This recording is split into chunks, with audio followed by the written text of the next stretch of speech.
जीवन की राहों में जब लगा के राहों में, जीवन की राहों में जब लगा के राहों में, हिम्मत थी मुझे अपने वचनों से, हिम्मत थी मुझे अपने वचनों से, रहनुमाई जिस तरह प्रभु ने की, जब मैं करता हूँ उस पर ध्यान, बहती आँखों से आंसुओं की धार, दिल में भरता स्तुति धन्यवाद, बहती आँखों से आंसुओं की धार, दिल में भरता स्तुति धन्यवाद। कष्टों मुसीबतों में मन हुआ जब मेरा निराश, कष्टों मुसीबतों में मन हुआ जब मेरा निराश, लेके बाहों में शांति दी मुझे, लेके बाहों में शांति दी मुझे, रहनुमाई जिस तरह प्रभु ने की, जब मैं करता हूँ उस पर ध्यान, बहती आँखों से आंसुओं की धार, दिल में भरता स्तुति धन्यवाद, बहती आँखों से आंसुओं की धार, दिल में भरता स्तुति धन्यवाद। मेरे परम मित्रों के बीच मुझ पर डाला उनका तेज, मेरे परम मित्रों के बीच मुझ पर डाला उनका तेज, शत्रुओं के बीच उठाया मेरा सिर, शत्रुओं के बीच उठाया मेरा सिर, रहनुमाई जिस तरह प्रभु ने की, जब मैं करता हूँ उस पर ध्यान, बहती आँखों से आंसुओं की धार, दिल में भरता स्तुति धन्यवाद, बहती आँखों से आंसुओं की धार, दिल में भरता स्तुति धन्यवाद, बहती आँखों से आंसुओं की धार, दिल में भरता स्तुति धन्यवाद। Praise the Lord. प्रिय लोगों, समय बिल्कुल नष्ट ना करते हुए सीधा हम भजन का अध्ययन में जाएंगे। पास्टर जी हमारे बीच में आ गया है। पास्टर जी स्वागत है और आगे का समय आपका है। परमेश्वर पिता का धन्यवाद करता हूं जिसने अपना पुत्र को भी हम सबके वास्ते क्रूस पर बलिदान होने दिया और अपने आत्मा के द्वारा हमें छुटकारे के दिन के लिए मोहर लगाकर सुरक्षित रखते हैं और अपना जीवन हमारे लिए देते हुए भी अपना पिता परमेश्वर के लिए हमें याजकों और राजाओं की एक झुंड बनाने वाला प्रभु यीशु मसीह के नाम में आप तमाम मेरे सहकर्मियों को और परमेश्वर के मिरास में मेरे तमाम साझियों को जय मसीह की। आज भी एक नया दिन, सप्ताह का अंतिम दिन प्रभु के हुजूरी में एकत्रित होने का अनुग्रह और अवसर परमेश्वर ने हमें प्रदान किया। प्रभु के नाम की जय जयकार मैं करता हूं। तो प्रभु के उपस्थिति में पिछले दिनों में हमें संभाला। परमेश्वर की वचन की शिक्षा के लिए हमें प्रभु लगातार पिछले दिनों से मदद करते आ रहे हैं। प्रभु के नाम की महिमा हो। जल्द ही हम प्रभु के वचनों की ओर प्रवेश करेंगे। परमेश्वर के वचन से हम मनन करते आ रहे थे। बहुत प्रकार के न्याय या न्याय की इतिहास बाइबल के अंदर है, तो भी हमने उनमें से खास 7 न्याय ही लिए हैं। 2 न्याय के बारे में हमने अभी तक देखा। उसमें पहला था क्रूस पर यीशु मसीह के शरीर में परमेश्वर ने सारे जगत के पापों का न्याय किया, तो वो हो चुका है। यीशु मसीह की क्रूस की मृत्यु के द्वारा परमेश्वर ने मानव जाति के पाप का न्याय किया। इसीलिए अब कोई भी अपने पापों में मरने की जरूरत नहीं है। अगर कोई अभी अपने पापों में मरे तो केवल इसीलिए कि परमेश्वर ने यीशु मसीह के द्वारा क्रूस पर तैयार किया उद्धार का इंकार करने से ही कोई अपने पापों में मरेंगे। फिर से मैं बताता हूं, यीशु मसीह के शरीर में होकर परमेश्वर पिता ने क्रूस पर पाप का दंड दिया, पाप का न्याय किया। इसीलिए आदम के पाप के कारण अब कोई मरने की जरूरत नहीं है, परंतु इसीलिए ही उन्हें मरना पड़ेगा कि यीशु मसीह के द्वारा परमेश्वर ने क्रूस पर तैयार किया पाप क्षमा का, नजात का, उद्धार का, छुटकारे का प्रबंध को उन्होंने स्वीकार नहीं किया। उद्धार के प्रबंध के इंकार करने से ही अब कोई अपने पापों में मरते हैं।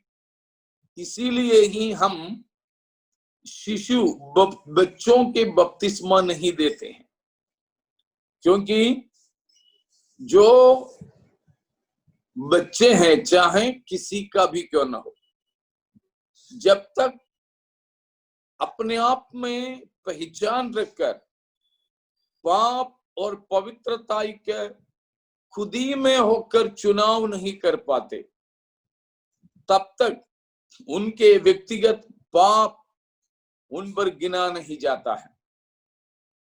इसी वजह से ही हम शिशु बपतिस्मा नहीं देते हैं। लेकिन नामधारी कलीसियाओं में शिशु बपतिस्मा देने का कारण यह है कि उनका ये विश्वास है कि बच्चे मर जाएं तो स्वर्ग जाना चाहिए। लेकिन हम इसलिए नहीं देते हैं क्योंकि बपतिस्मा व्यक्तिगत तौर पर यीशु मसीह पे विश्वास करने के बाद होनी चाहिए।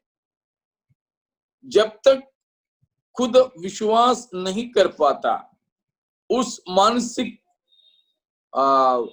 बढ़ोतरी नहीं होती, तब तक किसी व्यक्ति को परमेश्वर पापी नहीं मानते। इसीलिए है प्रभु के आगमन के समय में हम कहते हैं कि जो सबसे ज्यादा गायब होने वाले लोगों में बच्चे शामिल होंगे। प्रभु की आगमन में सबसे ज्यादा जो लापता होंगे पृथ्वी के सभी बच्चे, किसी भी धर्म मजहब कुछ नहीं, हर धर्म के, हर विश्वास के बच्चे, क्योंकि वे बच्चे हैं। इसीलिए प्रभु यीशु मसीह ने कहा कि बच्चों को मेरे पास आने दो, स्वर्ग का राज्य ऐसों ही का है। तो यीशु मसीह ने क्रूस पर जो पाप का हल कर लिया, पाप का प्रायश्चित कर लिया, तो तमाम लोगों के तमाम पाप के लिए था, विशेषकर पाप का, तमाम लोगों के पाप। इसीलिए प्रभु यीशु मसीह ने यूहन्ना 3:16 से लेकर के पदों में कहा, अब पाप मनुष्य का ये है। हम तो जानते हैं 3:16, आगे अक्सर हम लोग नहीं पढ़ते हैं, जरा पढ़िएगा 16 से 19 तक। क्योंकि परमेश्वर ने जगत से ऐसा प्रेम रखा कि उसने अपना इकलौता पुत्र दे दिया, ताकि जो कोई इस पर विश्वास करे वह नष्ट ना हो परंतु अनंत जीवन पाए। परमेश्वर ने अपने पुत्र को जगत में इसलिए नहीं भेजा कि जगत पर दंड की आज्ञा दे, परंतु इसलिए कि जगत उसके द्वारा उद्धार पाए। जो उस पर विश्वास करता है उस पर दंड की आज्ञा नहीं होती, परंतु जो उस पर विश्वास नहीं करता वह दोषी ठहर चुका, इसलिए कि उसने परमेश्वर के इकलौते पुत्र के नाम पर विश्वास नहीं किया। और दंड की आज्ञा का कारण यह है कि ज्योति जगत में आई है और मनुष्य ने अंधकार को ज्योति से अधिक प्रिय जाना, क्योंकि उनके काम बुरे थे। तो देखा, परमेश्वर ने जगत से प्रेम किया, अपना एकलौता पुत्र को दे दिया। यीशु मसीह को जगत में देने का मकसद ये नहीं था कि जगत का न्याय करें या दंड करें, लेकिन इसलिए था कि जगत यीशु मसीह के द्वारा उद्धार पा सके। लेकिन यीशु मसीह उस प्रकार क्रूस पर मारे जाने के बावजूद भी, यीशु मसीह उस प्रकार हमारे पापों को हर ले जाने के बावजूद भी अभी भी मनुष्य पापों में अपनी जिंदगी बिताते। क्यों सबका उद्धार नहीं होता है? इसलिए कि व्यक्तिगत तौर पर यीशु मसीह मेरे पापों को उठा ले गया। यीशु मसीह मेरे पापों के लिए था, क्रूस पर मारा गया। यह व्यक्तिगत तौर पर मुझे विश्वास करना, मुझे मानना और उस यीशु मसीह से आभार व्यक्त करता हुआ अपना जिंदगी पूरा उस यीशु मसीह की प्रभुता में समर्पित करना। वही बात वहां पर बताया है कि मनुष्य ज्योति जगत में आने के बावजूद भी लोगों ने ज्योति से भी ज्यादा अंधियारे को पसंद किया, क्योंकि उनके काम बुरे थे। और दंड और न्याय ये है, कहा है 17-18 में कि ये है कि यीशु मसीह पर विश्वास नहीं करते। यीशु मसीह पर विश्वास करना अनंत जीवन हो गया, पाप क्षमा हो गया, लेपालकपन का हक हो गया। लेकिन यीशु मसीह पर विश्वास नहीं करना, वे दोषी ठहर चुके हैं, इसलिए कि उसने परमेश्वर के इकलौते पुत्र के नाम पर विश्वास नहीं किया। तो परमेश्वर ने क्रूस पर यीशु मसीह की मृत्यु के जरिए, यीशु मसीह के शरीर में होकर हम सबके पाप का दंड बिता चुका है, न्याय कर चुका है, वो हो चुका। इसीलिए अब हर एक मनुष्य को पाप से बचने के लिए उस व्यक्ति पर, उस बलिदान पर विश्वास करना होगा जो क्रूस पे हमारे पापों के लिए बलिदान हो गया था, अर्थात प्रभु यीशु मसीह।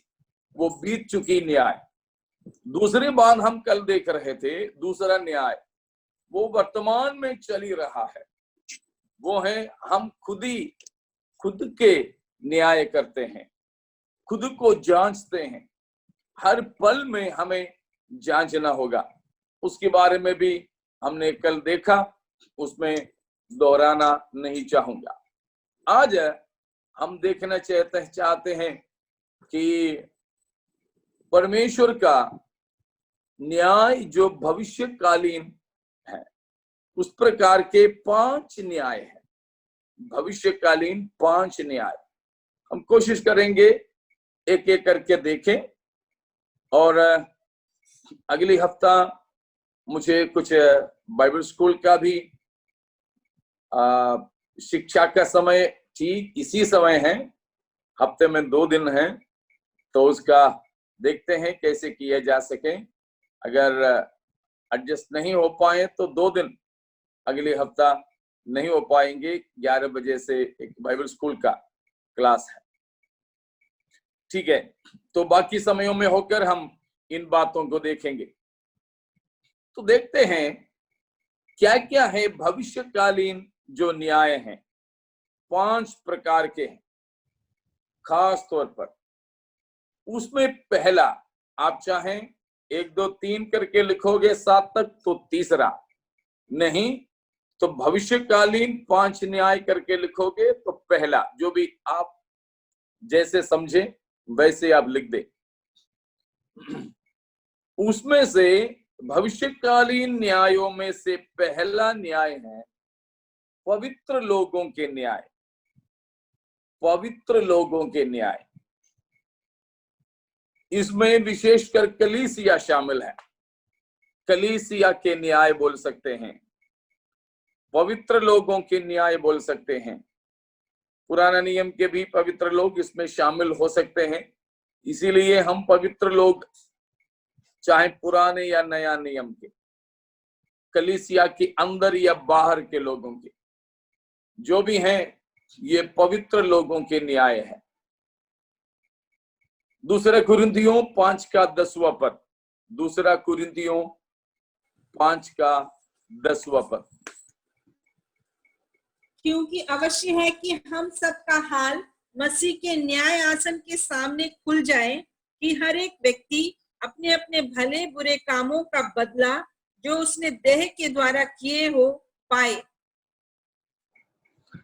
यहां हम सबका हाल, हम सबका हाल, हम में कौन कौन शामिल है? पौलुस प्रेरित, लिखने वाला पौलुस प्रेरित, और पढ़ने वाली कुरिन्थ की कलीसिया, और अभी भी पढ़ने वाले मैं और आप। कोई एमपी में, कोई महाराष्ट्र में, कोई हरियाणा में, कोई कोलकाता में। तो इस प्रकार भिन्न भिन्न जगहों पर रहने वाले मैं और आप,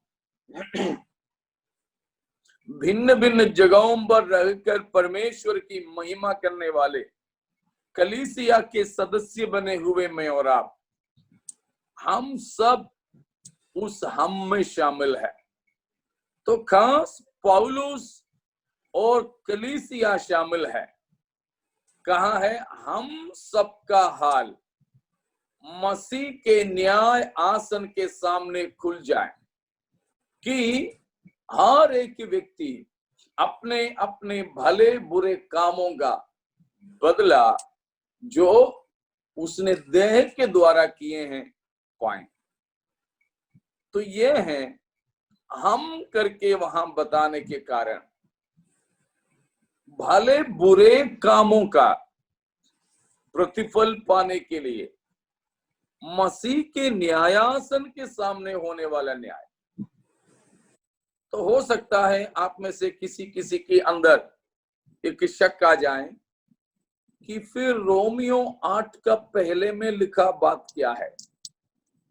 रोमियो 8 के पहले में लिखा है, जो मसीह यीशु में है दंड की आज्ञा नहीं। हाँ, सो अब जो मसीह यीशु में है उन पर दंड की आज्ञा नहीं। ये दोनों एक साथ में कैसे मिला सकेंगे? एक तरफ में कहते हैं दंड की आज्ञा नहीं, दूसरी जगह पे लिखता है कि न्याय होने वाला है। ये दोनों कैसे जमेगा? बिल्कुल जमेगा, कोई दिक्कत नहीं, क्योंकि हम अभी जो देख रहे हैं वो न्याय है, जजमेंट है। जो रोमियो 8 के पहले में बताया हुआ बात, वो दंड की आज्ञा है, कंडमनेशन है। तो one is judgment and the other one is condemnation. एक न्याय, दूसरा दंड। हाँ प्यारों, यीशु मसीह पर विश्वास करके पाप क्षमा पाया हो, यीशु मसीह की प्रभुता अपनी जिंदगी में हम मानते हो, और यीशु मसीह के जी उठने के प्रतिरूप में पानी में डूबकर बपतिस्मा लिए हो, पवित्र आत्मा पाए, पवित्र जीवन बिताते हो, तो अवश्य ऐसे लोगों पर दंड की आज्ञा नहीं है। ऐसे लोग परमेश्वर के आने वाले प्रकोप से बच गए हैं। ऐसे लोगों पर परमेश्वर मुकदमा नहीं चलाएंगे।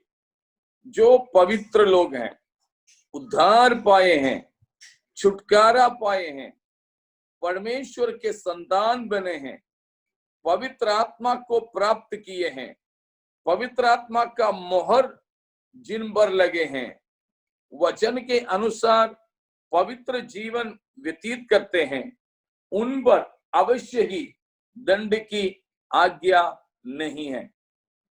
उनको दंड नहीं मिलेगा। उनको हमने कल भी देखा, पहला कुरिन्थियों 11 का 30 और 31 एक बार और पढ़िएगा। इसी कारण तुम में बहुत से निर्बल और रोगी हैं और बहुत से सो भी गए।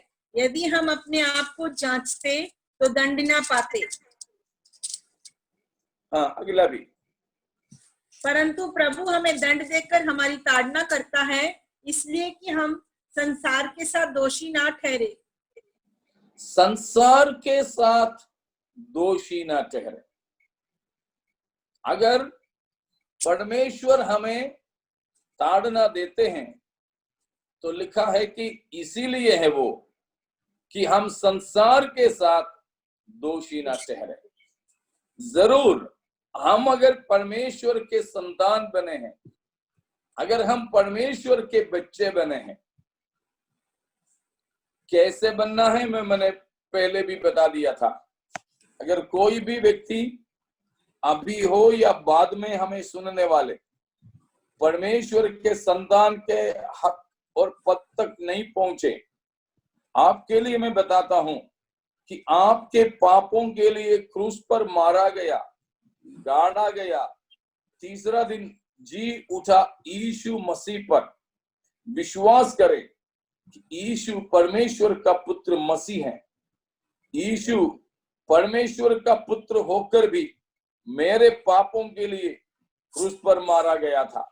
यह विश्वास करें कि यीशु मसीह मुर्दों में से फिर जी उठा, अब हमेशा के लिए जीवित है।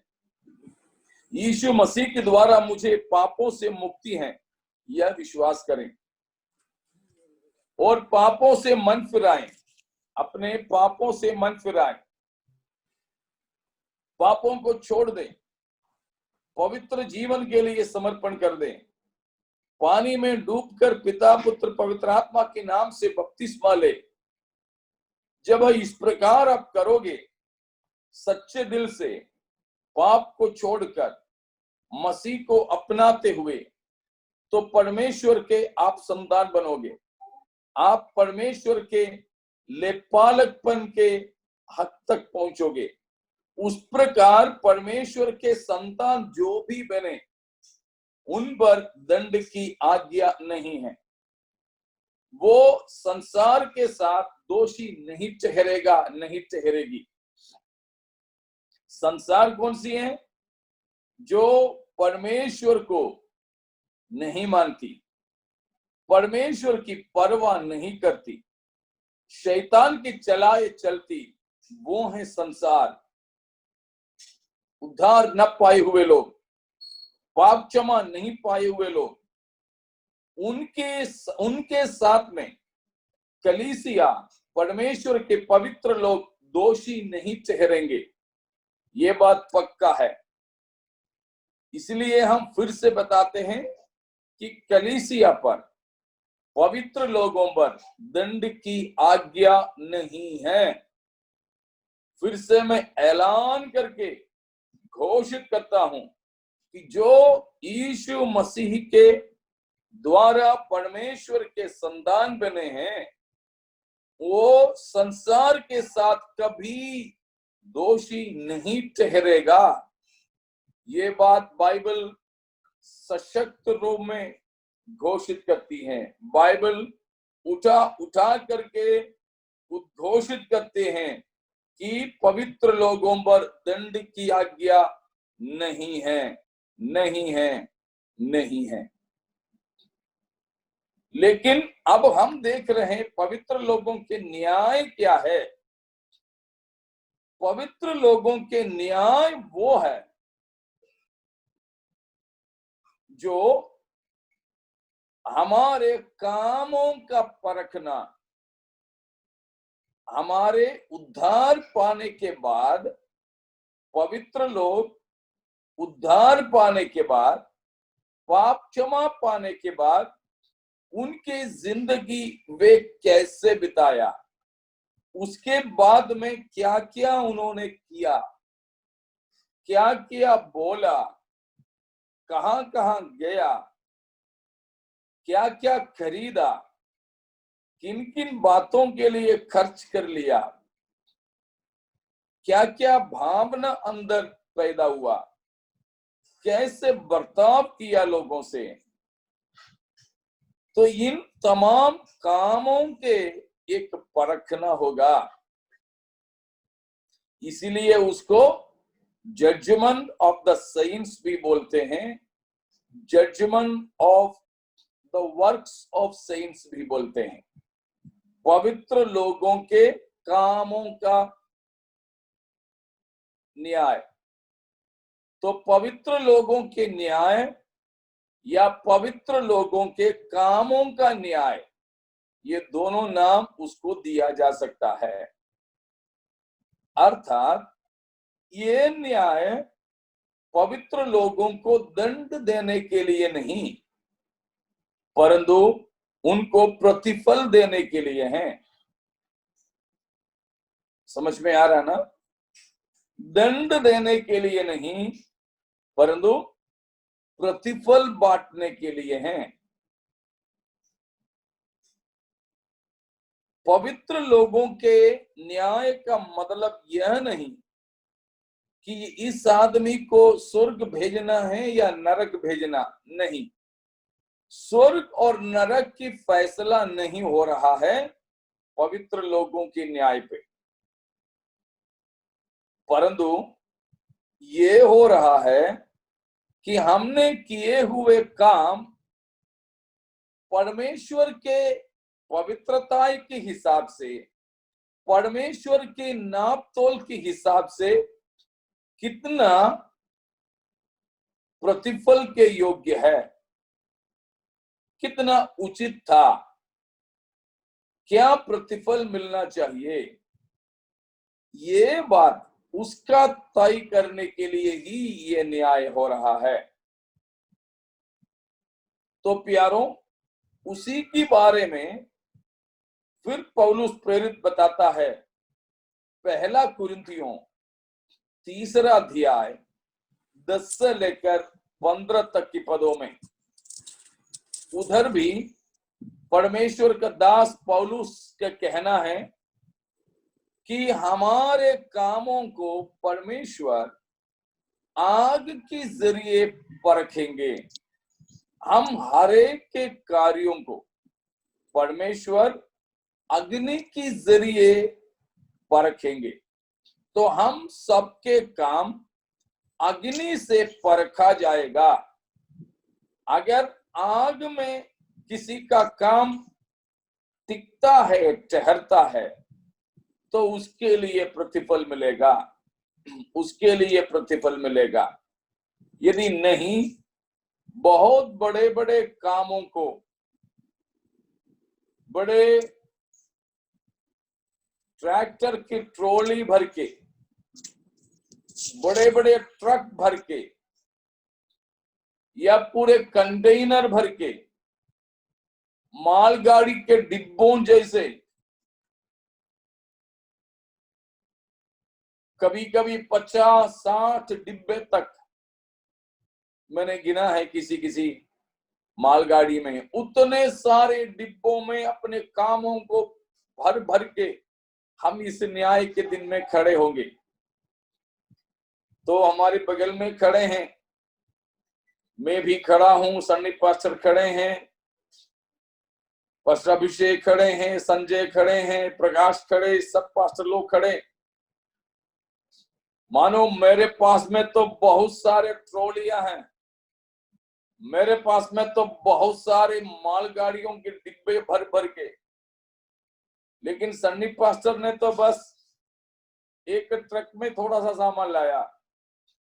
मुझे तब भी थोड़ा सा घमंड हुआ होगा। मैंने पूछा, बस आपके पास इतना ही है?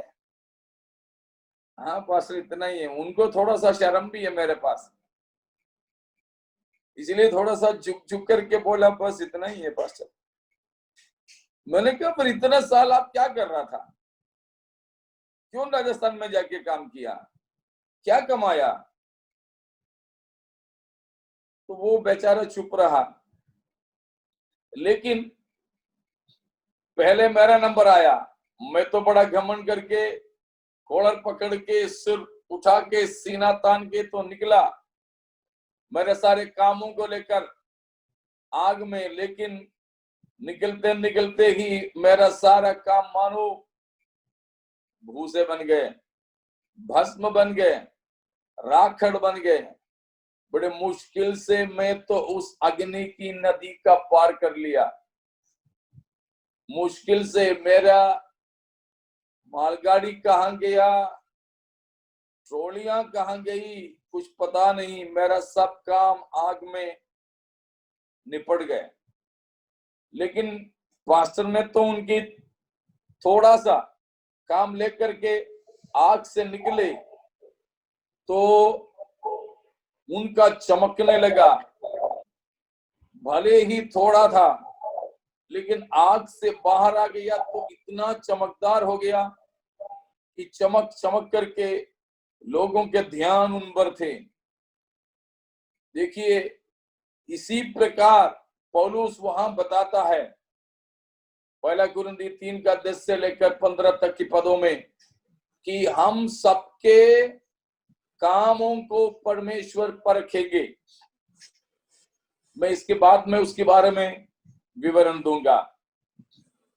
तो प्यारों, बिल्कुल समझ लेना कि हम सबके कामों का परखना परमेश्वर के सम्मुख में होने वाला है। जहां तक यह न्याय प्रभु यीशु मसीह कलीसिया को ले जाने के बाद स्वर्ग में पिता के घर में ही होने वाला है।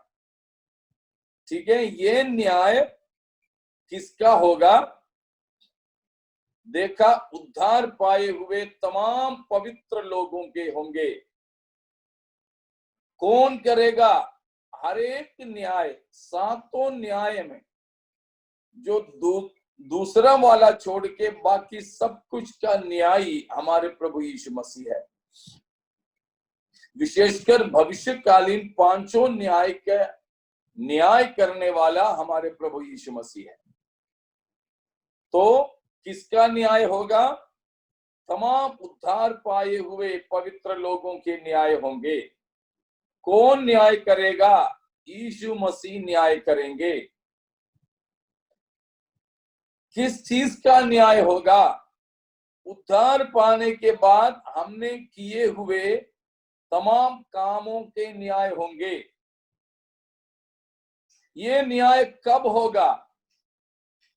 यह कलीसिया की उठा लिया जाना और मसीह पवित्र लोगों के साथ पृथ्वी पर उतर आना, इन दोनों के बीच में होगा। अर्थात कलीसिया उठा लिए जाने के बाद 7 साल के अंदर ये न्याय कब होगा?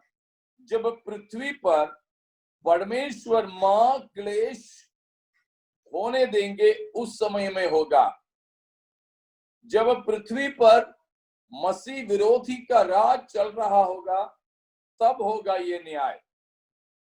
ठीक है, ये न्याय कहां होगा? जहां तक स्वर्ग में होगा, पिता के घर में, पिता के भवन में। क्योंकि प्रभु यीशु मसीह आके कलीसिया को लेके जाएंगे।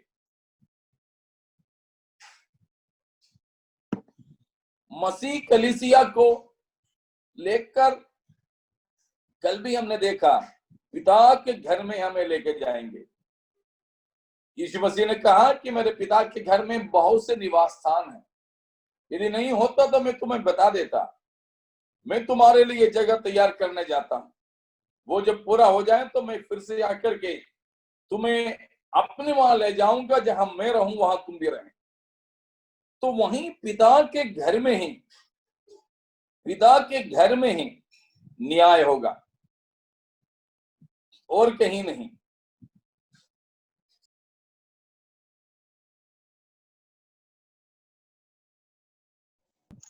प्रकाशित वाक्य 3:5 को पढ़िएगा।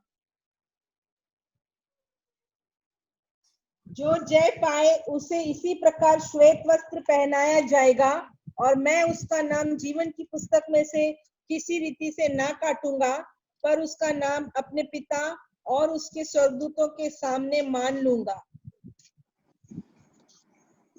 कब मानने वाली बात है? जो पवित्र रहें, जिनका कपड़ा, जिंदगी रूपी कपड़ा को मेले चित्रे नहीं करें, जो श्वेत वस्त्र पहनाया जाएगा। किसको? किसके बारे में? 4था पद भी पढ़िएगा,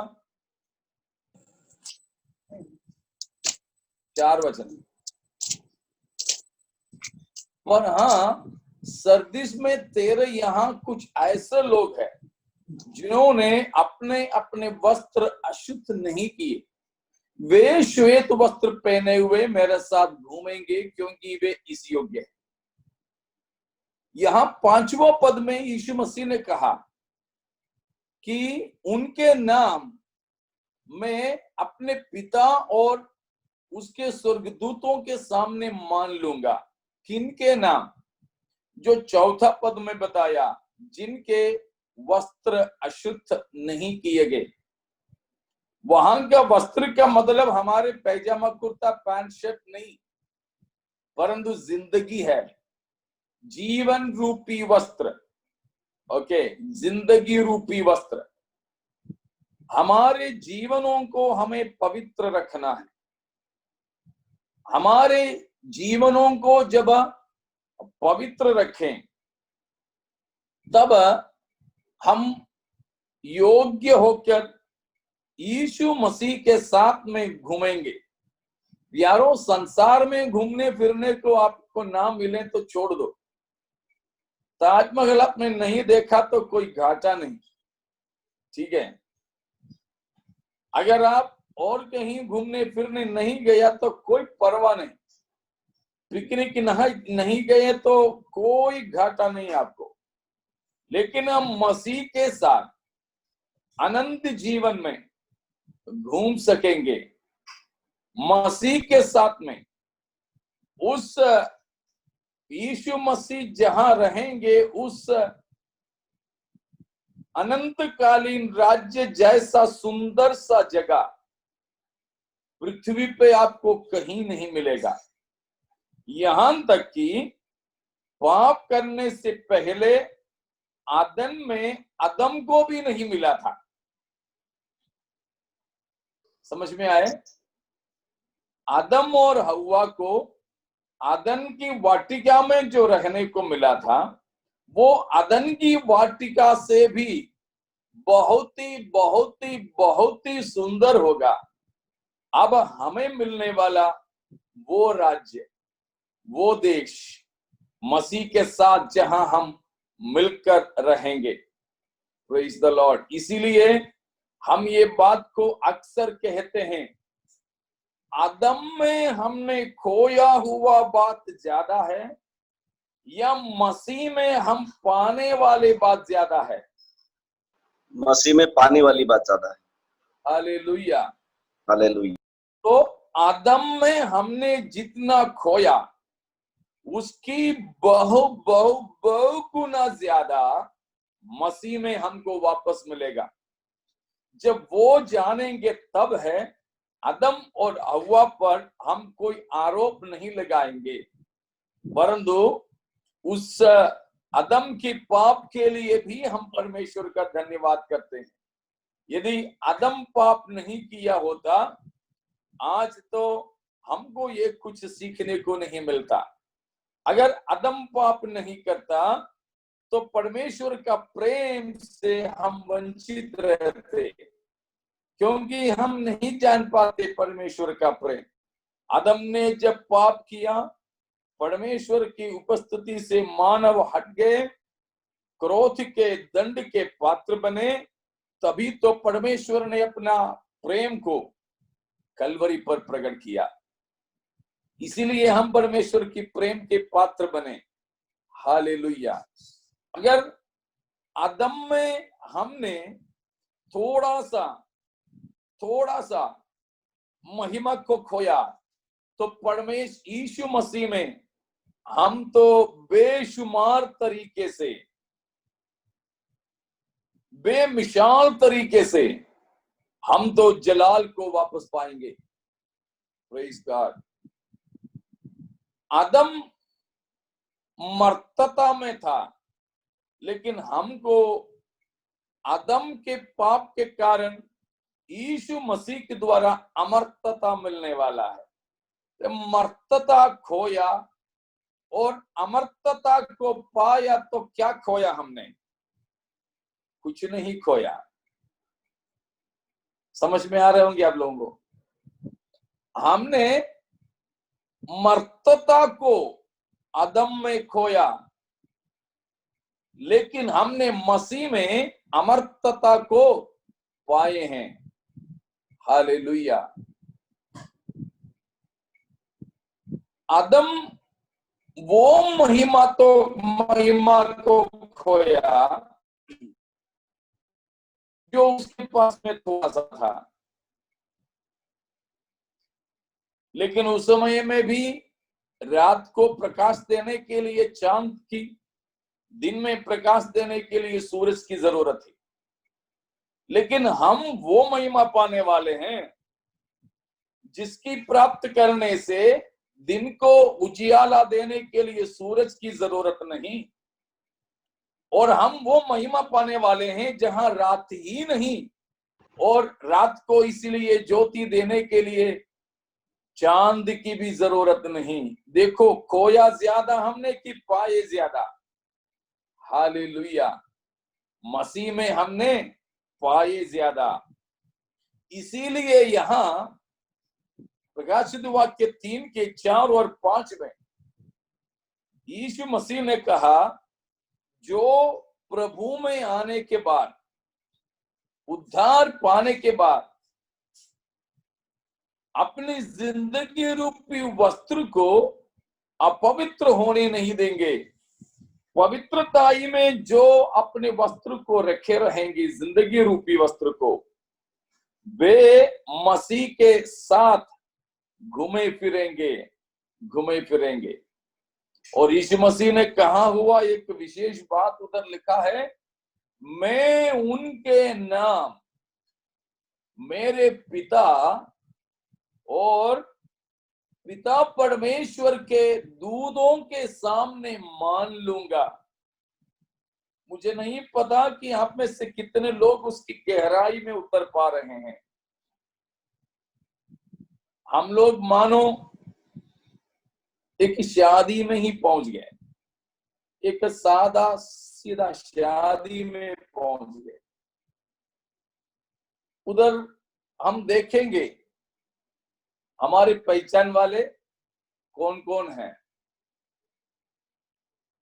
सादा सीधे लोग, हमसे भी निचले स्तर के लोग वहां हमारी पहचान के रहें तो हम उनके पास उत्तर नहीं जाएंगे। लेकिन कोई उस समय आकर के हमसे पूछे, क्यों, दूल्हे की तरफ से कि दुल्हन की तरफ से, मतलब खावे को आवे हो या बुलावे से आवे हो, खाने के लिए आए हो तुम बिना बुलाए या न्योता मिला तभी आए। सब लोग जमा हुए हैं, सबके सामने कोई आकर हमसे पूछ रहे हैं, तुम्हारा पहचान नहीं हो रहा है कि कौन है, जरा अपना पहचान दे दो। हम तो अपना पहचान दे रहे हैं फिर भी उनको समझ में नहीं आ रहे। तो शादी में इस प्रकार पूछ रहे हैं तो सब लोग हमारे तरफ में नजर डाल रहे हैं, ऐसे देख रहे हैं कि देखो कैसा कपड़ा पहना है, अच्छा खासा कपड़ा पहना है, बड़े शानदार मोबाइल लेके घूम रहे हैं, बड़ा सेंड मार के आया है, लेकिन देखो खाने के लिए बिना बुलाए आ गए। ऐसे हमको नीचे करके देख रहे हैं। ऐसे समय में मानो दूल्हा या दूल्हे के बाप उधर आकर के बोलता है, ना ना ना ना, ये तो मेरा खास आदमी है, वो अपन को गले लगाता है। तो देखो उस समय हमारे मान और सम्मान कितना ज्यादा होगा। उसी प्रकार यहाँ प्रभु यीशु मसीह कह रहा है कि जब न्याय के समय में अनगिनत स्वर्गदूत, अनगिनत पवित्र लोग बिल्कुल भीड़ लगाए हुए हैं, हमको पहचानने वाले बहुत ही कम। क्योंकि संसार में जब हम थे तब भी तो लोग उतने हमको नहीं जानते थे, हमारे नाम, हमारी शक्ल कोई नहीं जानते थे। हम तो छोटे किसी कस्बे में रहते, हमारे कस्बे में हम जो रहते हैं उस इलाके के लोग भी हमको उतने नहीं पहचानते। ऐसी स्थिति में मैं और आप हैं, तो उधर जब पहुंचेंगे तब भी तो हम शर्मिंदे होकर एक तरफ में छुपने की कोशिश करेंगे, किसी मोटे तगड़े के पीछे छुपने की कोशिश करेंगे। ऐसे समयों में जब हमारी बारी, एक एक बारी तो आएगा, एक एक बारी आते समय हमारे नाम पुकारेंगे। हम आते आते में प्रभु यीशु मसीह हमारे पहचान पिता को देंगे, स्वर्गदूतों को देंगे, ये वो व्यक्ति है। अपवित्रता के बीच में भी मेरे लिए अपना कपड़े को अपवित्र होने नहीं दिया, अपनी जिंदगी को कठिनाइयों के दौरान भी पवित्र बनाए रखा। ये वो शख्स है मेरा, ये मेरा वो भक्त है, जिंदगी की हर एक कठिन परिस्थितियों में भी मेरे लिए विश्वास योग्य ठहरा है, पवित्र ठहरा है, दुख उठाया है, मुसीबत को सहा है, फिर भी कभी कुड़कुड़ाया नहीं, फिर भी कभी मेरे ऊपर की विश्वास की इनकार नहीं किया है। फिर भी बहुत से लोग इनके साथ में जो थे वे लोग मेरे विश्वास को त्याग कर तत्कालीन फायदे के पीछे चले, लेकिन तब भी ये वो व्यक्ति हैं मेरे लिए विश्वास में बना रहा, विश्वास योग्य रहा। इस प्रकार हमारे पहचान उस बड़े सभा में देने लगेंगे। पिता को तो मालूम है हम कौन हैं, पवित्र आत्मा को तो मालूम है हम कौन हैं, लेकिन स्वर्गदूतों को उतना नहीं मालूम। और वहां आए हुए बहुत आबेल से लेकर पवित्र लोग हैं, उन किसी को नहीं मालूम कि हम कौन हैं। लेकिन प्यारों, हम सबके पहचान हमारे परमेश्वर उन सबके सामने करेंगे। ये कितना धन्य अनुभव है। इसी के लिए वो न्याय होगा, इसी के लिए वो न्याय ठहराया है पवित्र लोगों के न्याय। Hallelujah, praise the Lord. हाँ, उस दिन के लिए हमें तैयार होना है। लेकिन और कुछ लोगों के लिए बताया है यीशु मसीह ने कि उनके नाम मेरे पिता और स्वर्गदूतों के सामने लेने से मैं शर्माऊंगा। प्यारों, हमारी जिंदगी में ऐसे कभी ना हो कि परमेश्वर के सामने प्रभु यीशु मसीह हमारे नाम लेने से शर्माना नहीं चाहिए, शर्माना नहीं चाहिए। लेकिन प्यारों, हमारे नाम, हमारी पहचान कराने में हमारे प्रभु हालेलुया बड़े आदर और सम्मान पाना चाहिए। उसी के साथ में आप पढ़िएगा इब्रानियों की पत्री 11वां अध्याय में पुराने नियम के संतों के वास्ते लिखा हुआ एक बात है। 11वां अध्याय उसका 16वां पद। पर वे एक उत्तम अर्थात स्वर्गीय देश के अभिलाषी हैं, इसलिए परमेश्वर उनका परमेश्वर कहलाने में उनसे नहीं लज्जाता, क्योंकि उसने उनके लिए एक नगर तैयार किया है। परमेश्वर उन पवित्र लोगों के परमेश्वर कहलाने में लज्जाता नहीं। कभी कभी तो हम बोलते हैं ना, अपने बच्चों से भी कभी हम बोलते हैं, देखो मेरा नाक मत कटवाना, मेरा नाक मत कटवाना। अगर घर का बड़ा बेटा अच्छे से पढ़ता है, उसी स्कूल में छोटा वाला भी पढ़ता है, लेकिन छोटा वाला पढ़ता नहीं, तो बड़ा वाला बोलता है कि स्कूल बदलो, इसकी वजह से मेरा बदनामी होता है। तो प्यारों, परमेश्वर हमसे लजाना नहीं चाहिए। पिछले एक दिन में एक परमेश्वर के दास प्रचार कर रहे थे, तो उन्होंने अपने एक अनुभव बताया। उनका अनुभव यह था कि वो कुछ अनाथ बच्चों को लेकर पालता था। तो वो किसी शहर में रहता था, छोटा सा कस्बा, बड़ा शहर नहीं। तो एक छोटा सा शहर में रहता था। उनके अपने भी बच्चे थे और गोद लिए बच्चे भी थे। तो वो छोटा सा कस्बे में जब वो बाजार गया तो वहां कुछ बच्चे भीख मांगने आए। अनाथ बच्चों को लेकर पालने वाला ये प्रभु के दास के अंदर तरस आया। उन्होंने इन बच्चों को भीख नहीं दिया, बोला बेटा तुम भीख मांग करके ना घूमो, तू चल मेरे साथ में। 2 बच्चे थे, शायद 2 या 3 कुछ बच्चे थे। हमारे साथ चलो करके इन बच्चों को लेकर अपने घर गए और अपने साथ में उनको बाकी बच्चों के साथ में पालने लगे। अच्छे से नला धुला कर, कपड़ा पहना कर अपना घरेलू बच्चा बनाया। तो उनके खुद के बच्चे भी हैं, पहले से पालने वाले बच्चे हैं, वे सब ये पास्टर को, पत्नी को पापा और मम्मी बुलाते हैं। यह सुनकर ये अभी आए आवारे बच्चे भी इनको पापा मम्मी बुलाने लगे, खुश। लेकिन 1-2 दिन घर के अंदर रहने के बाद ये आवारे बच्चों से रहा नहीं गया। वो तो 24 घंटे घूमने फिरने वाले हैं, तो घर के अनुशासन में कैसे रहेंगे? इसलिए वो बच्चे भाग गए, घर छोड़ के भागे और पुराने सड़कों पे रहने लगे। ठीक है, ऐसे करके भागे तो ये पीछे नहीं गए, पता चला भाग गए।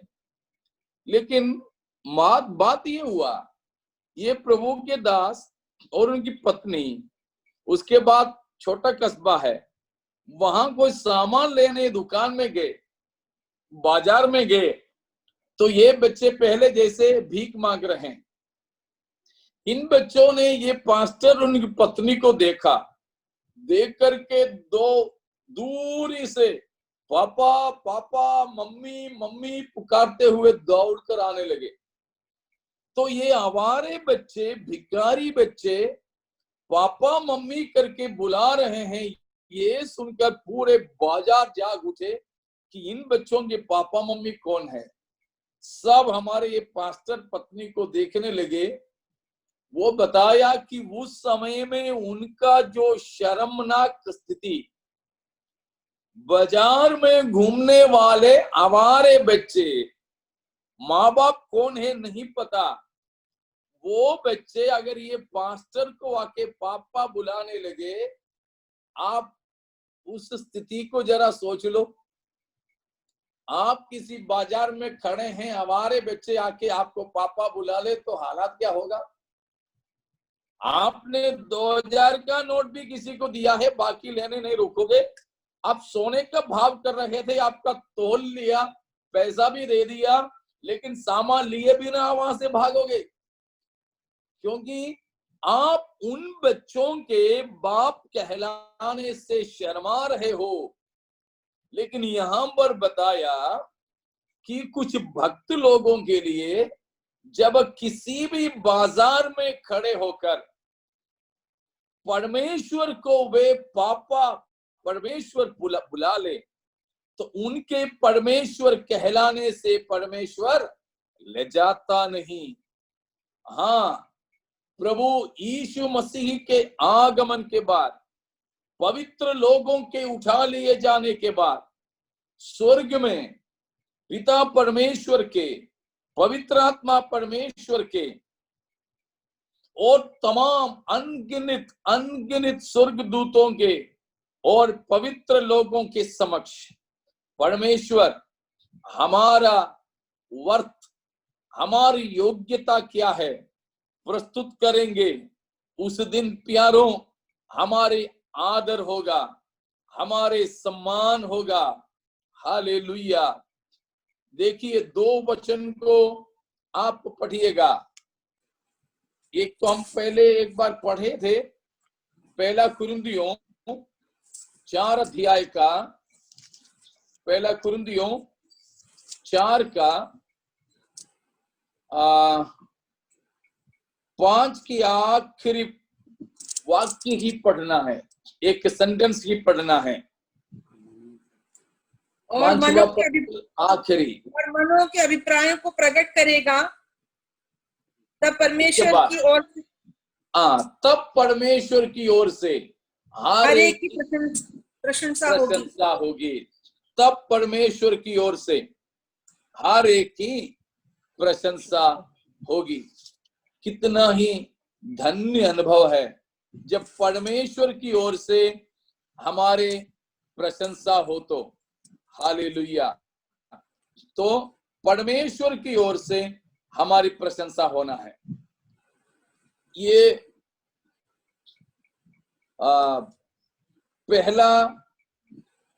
पहली पत्रिका तीमुथियुस के लिए 5वां अध्याय,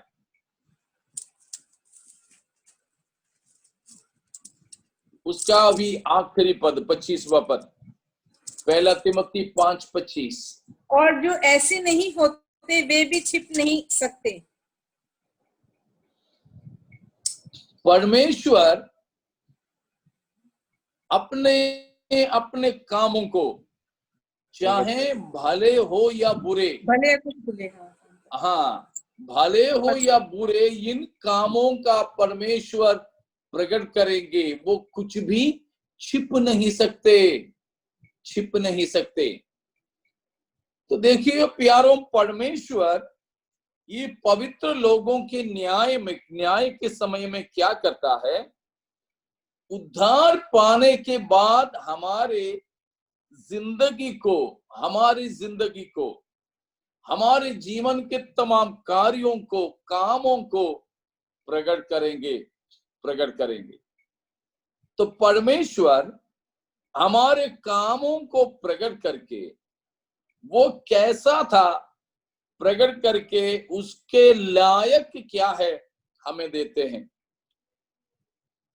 दूध की डेयरी में लोग दूध लेके जाते हैं, वहां दूध माप करके हमें पैसा नहीं मिलता, परंतु दूध को दूसरे एक मशीन में डालकर उसकी मक्खन कितना है, कितना उसमें से घी निकलेगा, उसका माप लेते हैं, उसके अनुसार ही पैसा मिलेगा। इसीलिए डेयरी में दूध ले जाने वाले पानी डाल के लेके नहीं जाते, क्योंकि लीटर के हिसाब से वहां नहीं मिलेगा। वो पानी की मात्रा जितना कम रहे, मक्खन की मात्रा जितना ज्यादा रहे, उस हिसाब से डेयरी में माप करके पैसा मिलेगा। बस उसी प्रकार ये पवित्र लोगों के न्याय में परमेश्वर हमारे कामों को भी माप रहे होंगे, कितने योग्य काम है। How work our works are, how work our works were, हमारे काम कितने योग्य थे, कितने योग्य नहीं थे, उसका परख होगा। उसके बाद में उस अनुसार परमेश्वर हमें प्रतिफल देंगे। और भी कुछ वचन आप लिखेंगे, लिखने वाले ये वचन पढ़िएगा भी कि रोमियो 14 का 10, 11, 12। रोमियो 14 का 10, तूने 11, अपने 12। भाई पर क्यों दोष लगाता है, या तू फिर क्यों अपने भाई को तुच्छ जानता है? हम सबके सब परमेश्वर के न्याय सिंहासन के सामने खड़े होंगे, क्योंकि लिखा है, प्रभु कहता है, मेरे जीवन की सौगंध कि हर एक घुटना मेरे सामने टिकेगा और हर एक जीभ परमेश्वर को अंगीकार करेगी। तो परमेश्वर के सामने हर किसी का हाल खुल जाना चाहिए। किसी का भी हम न्याय नहीं करें, किसी को भी हम तुच्छ न जाने। प्यारों, आज हमारे ये बात पूरा नहीं हो रहा है, तो प्रभु चाहेंगे तो हम सोमवार इसके बारे में और देखेंगे, लेकिन तब तक के लिए कुछ वचन ही हम देखेंगे। गलातियों 6 का 7 और 8वां पद भी देखिएगा। गलातियों 6 उसका 7 और 8। जो वचन की शिक्षा पाता है वह सब अच्छी वस्तुओं में सिखाने वाले को भागी करे। धोखा न खाओ, परमेश्वर ठट्टों में नहीं उड़ाया जाता, क्योंकि मनुष्य जो कुछ बोता है वही काटेगा। क्योंकि जो अपने शरीर के लिए बोता है वह शरीर के द्वारा विनाश की कटनी काटेगा, और जो आत्मा के लिए बोता है वह आत्मा के द्वारा अनंत जीवन की कटनी काटेगा। तो यहाँ कुल मिलाकर ये संदेश है, जो हम बोएंगे वो हम काटेंगे। अगर एक बोरा बोएंगे तो क्या एक बोरा ही काटोगे? नहीं, कहीं कहीं से तो 100 बोरा काटेंगे। हम लोग तो यही प्रार्थना भी करते हैं ना, प्रभु 30, 60 और 100 गुना। हाँ, उसी प्रकार हमारे साधारण जिंदगी का भी बोरा कटेगा, ठीक है ना? तो हम परमेश्वर के कामों के लिए या दूसरों से व्यवहार करते समय जैसा हम व्यवहार करेंगे, उसी का 30, 60 और 100 गुना न्याय के दिन में काटोगे आप। Praise the Lord. ये सोचकर ही अभी बोना, ठीक है? अभी तक जो बोया, चाहे तो उस पर हल चलाओ। अभी पिछले हफ्ता मैंने न्यूज में देखा कि केरल में, उत्तरी केरल में ये बैंगन का भट्टे का बगीचा सस्ता हो गया करके, मद्दा हो गया करके, किसान ट्रैक्टर से पूरा फला सा ताजा सा पूरा पेड़ को, पूरा बगीचे को ट्रैक्टर चला करके मतलब हल चला रहा था। उसी प्रकार प्यारों, अभी तक हमने जो बोया वो काटोगे तो हमें लज्जित होना पड़े, ऐसा कोई बोना हुआ है तो अभी ही वो सारी की सारी खेत को हल चलाओ और अब से लेकर वो बोने लगो जिसकी 30, 60 और 100 गुना प्रतिफल हमें मिले, तो हमें लज्जित होना ना पड़े। Praise God. इसलिए बहुत ही सावधानी से इन बातों पर ध्यान दें, बहुत ही सावधानी से। कि कहानी आपने शायद सुने होंगे, एक जवान परिवार, उनकी माता पिता है, लेकिन उनकी माता पिता को बिल्कुल सस्ता वाले लोहे की बर्तन में कुछ खाने पीने को देता है, ढंग से धोते तक नहीं। अब वो बर्तन खराब होने लगे तो नारियल निकालने के बाद में उसका शेल है ना, उसको क्या बोलते हैं हिंदी में मुझे नहीं मालूम, चेरटा, मलयालम में चेरटा बोलते हैं, कि जो नारियल का शेल होता है वो, जिससे क्या बोलते हैं, चम्मच वगैरह भी बना सकते हैं। तो बच्चे खेल रहे थे उसी घर के, तो वो बच्चा, बचपन में तो अपन घर की जैसे खाना पकाना परोसना वाले ऐसे खेलते हैं ना, तो ऐसे खेलते खेलते में बच्चा ने कुछ नारियल का वही शेल्स को अलग करके रखा। तो पापा ने पूछा, क्यों बेटा ये किस लिए? बोला, ये पापा के लिए है। क्यों? पापा जब बुढ़े हो जाओगे तो पापा को कन्नी देना है ना, दलिया देना है ना, उसके लिए हम इसको अलग करके रख रहे हैं। क्यों? पापा को इसमें खाना देंगे। बोला, पापा आप तो आपके पापा को ऐसे चीजों में खाना देते हैं ना, तो इसीलिए जब हम बड़े होंगे, हम शादी करेंगे, आप बुढ़े होंगे तो आपको भी इसी में खाना खिलाएंगे। भले ही बच्चा अपने बचपने में बात किया, लेकिन ये एक सच्चाई है। मतलब जैसे हम अपने माता पिता से व्यवहार करेंगे, उसके भी 30 गुना बढ़कर, 100 गुना बढ़कर हमारे बच्चे हमसे बर्ताव करेंगे, समझ लेना। हम अपने भाई से जैसे व्यवहार करेंगे, हम जो बोएंगे वही काटोगे। 30 गुना, कभी 60 गुना, कभी 100 गुना। यही बात यहां पर बताया है कि हम जो बोएंगे वही काटेंगे। वहां पर 7वां पद की शुरुआत में बताया है, धोखा मत खाओ। परमेश्वर को धोखा नहीं दिया जा सकता। तो बताया 7वां पद, फिर एक बार पढ़िएगा। धोखा ना खाओ, धोखा ना, हाँ, परमेश्वर ठट्टों में नहीं उड़ाया जाता, क्योंकि मनुष्य जो कुछ बोता है वही काटेगा। 8वां पद भी,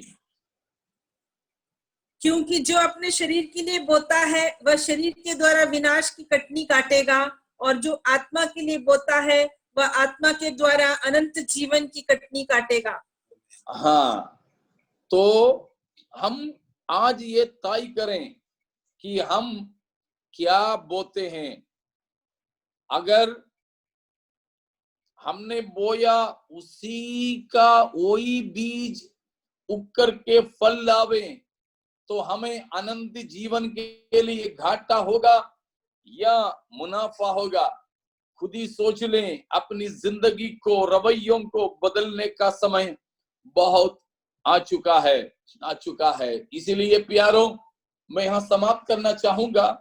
बाकी हम इसमें चलेंगे, प्रभु के आगमन में देरी है तो सोमवार। तब तक के लिए ये बात समझकर अपनी जिंदगी को बदलने की कोशिश करें कि परमेश्वर हमारे कामों का न्याय करेंगे। प्रभु में आने से पहले की सब बातें प्रभु ने भूल गया, परमेश्वर भूल गया। परमेश्वर ने उन बातों का बिल्कुल ध्यान ही नहीं लिया। हमारे अज्ञानता के समयों पर परमेश्वर हानाकानी करते हैं। जैसे प्रेरितों के काम 17 का 30वां पद में हम पढ़ते हैं, तो परमेश्वर हमारे पूर्व समयों को, अज्ञानता के समयों को बिल्कुल भी ध्यान में नहीं लेता है, बिल्कुल भी ध्यान में नहीं लेता। 20 नहीं 30। तो उसमें परमेश्वर हमारी पुरानी जिंदगी का ध्यान ही नहीं करता। बिल्कुल परमेश्वर ने अज्ञानता के समयों में आनाकानी किया है, तो छोड़ दीजिए उन बातों को। लेकिन प्रभु में आने के बाद हमारे जीवन कैसा, उस पर बिल्कुल ध्यान दें। इस न्याय के लिए तैयार हो जाएं। किसी के पक्ष ना लेने वाले परमेश्वर के उस न्याय के दिन में हम लज्जित नहीं किए जाने के लिए अपनी जिंदगी को तैयार करें। एक न्याय का दिन आ रहा है, हमारे कमर को कसकर तैयार हो जाएं। परमेश्वर इन वचनों के द्वारा उसके लिए हमें सहायता करें। प्रभु आपके साथ रहे।